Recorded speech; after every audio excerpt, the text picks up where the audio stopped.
Hello students, we are learning unit 13 hydrocarbons.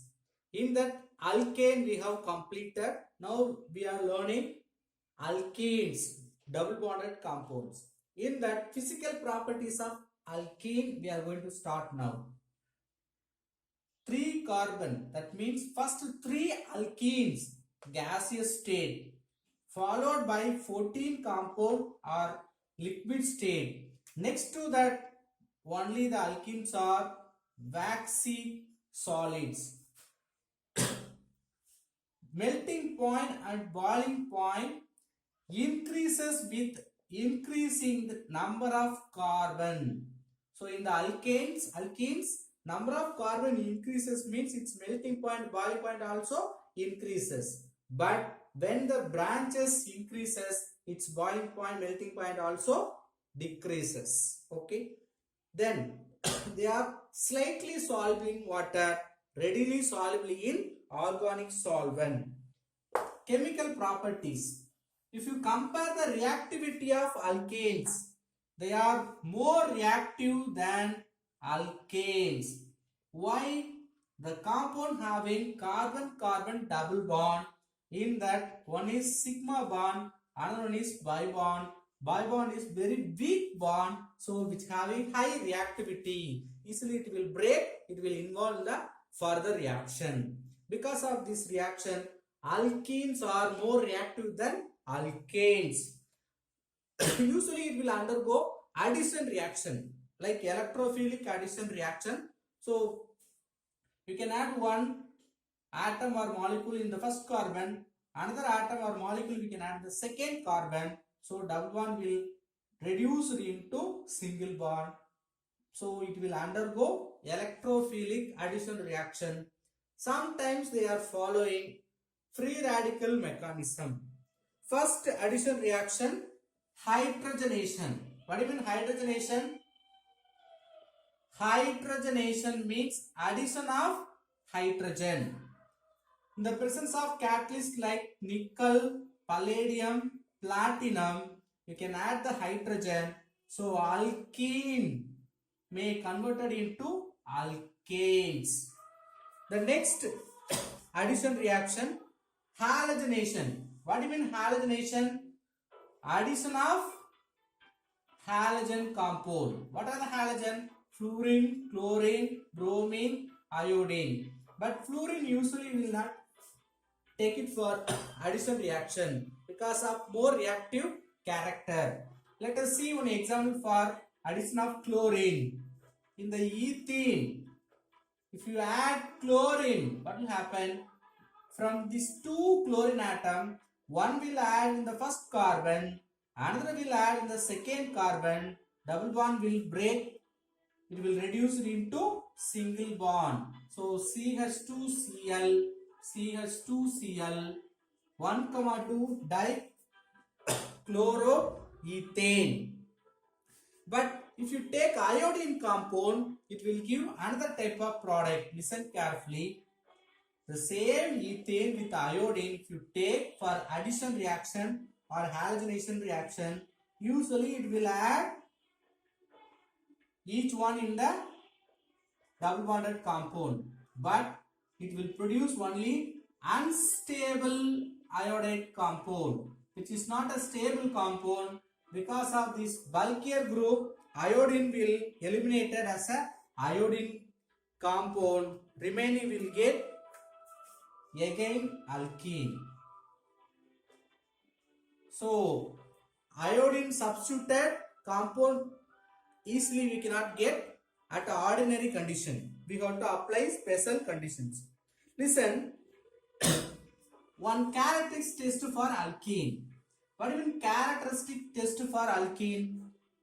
You may given with a liquid. Some liquid is given in a test tube. You have to find whether that solution is alkane, alkene or alkyne.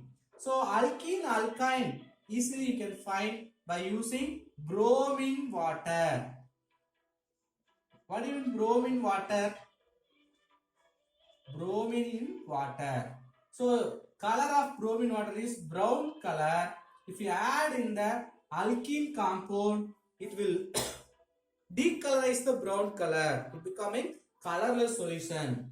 So in the addition of bromine water, if you see decolorization or brown color will disappear, means we can say that solution is alkene or unsaturated compound. There is a possibility for double bond and triple bond compound. Then usually in the addition reaction we will follow Markovnikov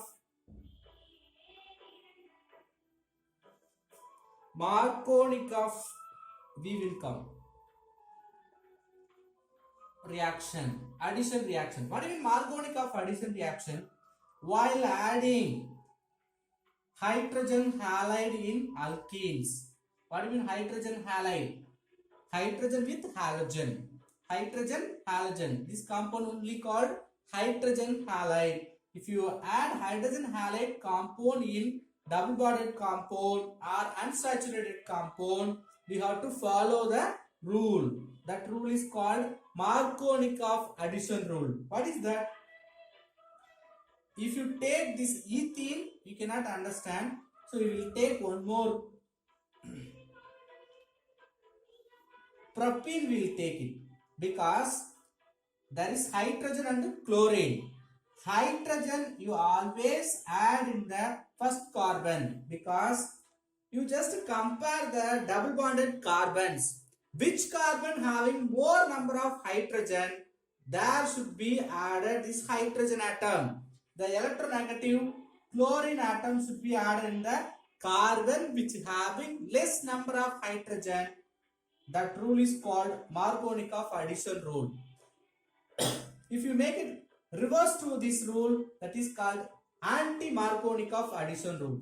Again I am repeating, while adding hydrogen halide, hydrogen should be added in the carbon having more number of hydrogen in the double bonded carbons. Okay. Then addition of water in the double bonded compound, same CH3. If you add water, what will happen? Here also there is a possibility for H plus OH minus. So the hydrogen you have to add in the carbon having more number of hydrogen. You just compare the first carbon having one hydrogen, second carbon having two hydrogen. So you have to add the hydrogen in the first carbon. Then OH group you can add in the middle carbon. Double bond becoming single bond. We are given with one example, isobutene 2-methylpropene. CH3, CH, CH3, double bond, CH2. H won't come. So for this compound, if you add water, what are the products? Water will ionize into H plus OH minus. How will you ionize? H plus OH minus.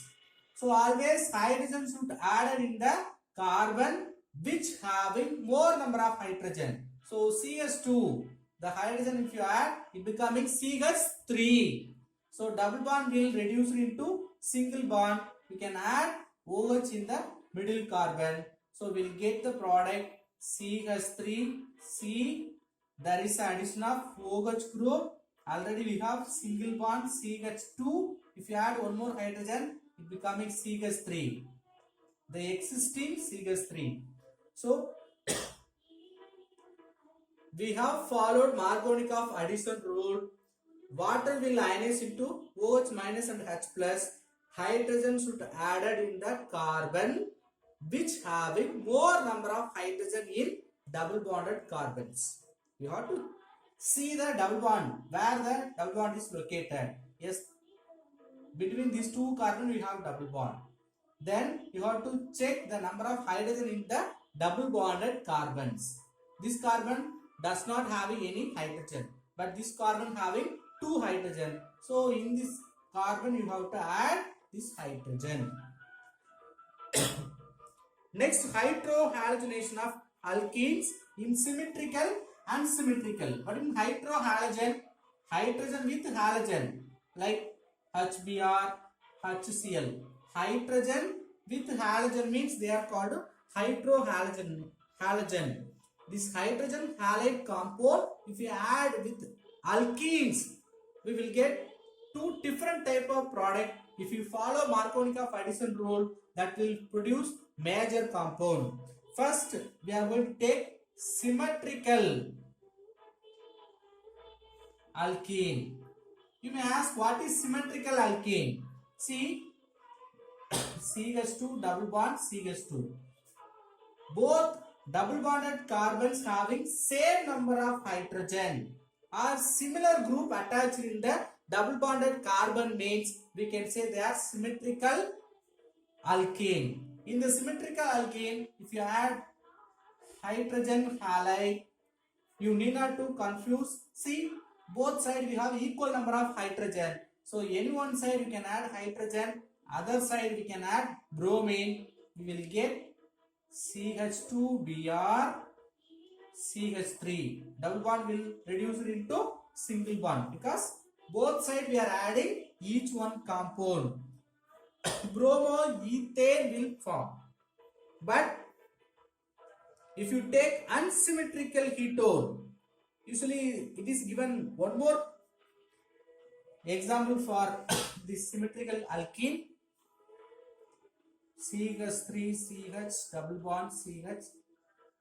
If you add HBr, tell me the answer.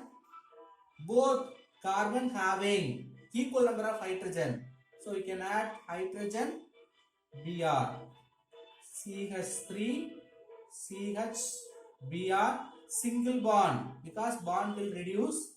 CH one more hydrogen, simply I can write CH2 CH3. So symmetrical alkene, there is no issues. Either one carbon you can add hydrogen, another carbon you can add bromine. But when you taking unsymmetrical alkenes, you have to follow the Markovnikov-Addition rule. CH3 CH double bond CH2 reacted with hydrogen bromide. Now H plus Br minus will form. Where the double bond is present between these two carbons. So which carbon having more number of hydrogen? First carbon. So you have to add this hydrogen in the CH2 group. Br we can add in the CH. So double bond becoming single bond. CH3 CH Br CH2 one more hydrogen. So CH3. So we will get this major product in case the reverse reaction takes place. This is one type of product. We can get another type of product. How? The hydrogen may add in the CH group, Br may add in the CH2 group. Now we will get another product CH2 CH2Br. So bromopropane, 2-bromopropane. Both compounds are having same number of hydrogen, carbon, bromine. But which one is more stable? The second one is more stable because we have followed Markovnikov-Addition rule. This is anti-Markovnikov-Addition rule, so less stable. And also we have to compare which one is major product. We have the major product 2-bromopropane. This one is minor product. And then we can see the mechanism.